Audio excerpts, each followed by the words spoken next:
peut dire Amen. La RDC a eu plusieurs différents présidents de la CNI, ceux qui ont géré les élections présidentielles. Parmi ceux-là, il y a un qui a été mis en prison en 2021. Il a été mis en prison, il y a eu des propos qu'il a sortis qui n'ont pas plu aux autorités, mais qui étaient aussi hors les normes exigées pour un peuple, pour un pays qui a différentes tribus. Il a été mis en prison en 2021. Et en 2022, je prophétisais. D'ailleurs, ce jour-là, on avait retiré le live parce que j'avais donné tellement de détails sur une prophétie. J'ai appelé un jeune garçon. Je lui ai parlé de comment il a vécu à Cape Town. Je lui ai parlé de son père qui était en prison. D'ailleurs, en prison, il est avec un homme qui s'appelle Ngoïmoulunda Daniel. Et il était président aussi, je crois, de la CNI. On a prophétisé comment il était habillé en prison, comment il était. Et Dieu disait qu'il allait sortir de la prison. Il devait faire, je crois, 3 ans. Et là, c'était 2021. 2022, dans l'année passée, je prophétisais sur M. Vital Kamerhe, qui est actuellement devenu ministre de l'économie. Je prophétisais sur le remaniement qui allait avoir lieu. Et j'ai commencé à parler de M. Daniel Ngoïmoulunda. La vidéo sera en ligne tout à l'heure. J'ai dit que cet homme sort cette année. Alors que c'est 3 ans. Et en 2022, effectivement, comme cela avait été dit, il est sorti de prison. J'aimerais dire à quelqu'un ce soir, peut-être que tu ne réalises pas, ce qui devait prendre 10 ans dans ta vie, prendra 10 mois. Ton amen n'est pas arrivé sur le terre. Je dis, ce qui était censé prendre 3 mois, prendra 3 semaines.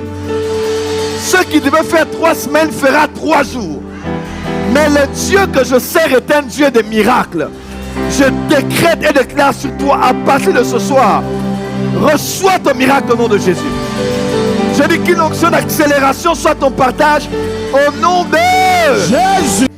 Mais il m'a doté des capacités pour démontrer à ma génération qu'il est le même hier, aujourd'hui et pour l'éternité. Et demain, on va prophétiser ici. En tout cas, demain, viens en prière. Ne viens pas chanter, louer, regarder. Il n'y a pas un spectacle ici.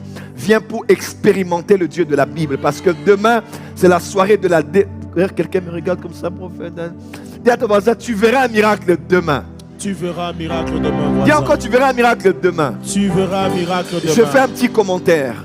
Un apôtre, l'apôtre Guillermo Maldonado, faisait une petite observation. Il a dit, qu'est-ce qui fait que dans les pays comme en Amérique du Sud et en Afrique, il y a plus de miracles qu'en Europe et aux États-Unis? C'est généralement parce qu'on n'a plus besoin de Dieu. On sait comment manger, on sait comment dormir, on sait comment se réveiller, on sait comment gérer, on sait comment tout faire.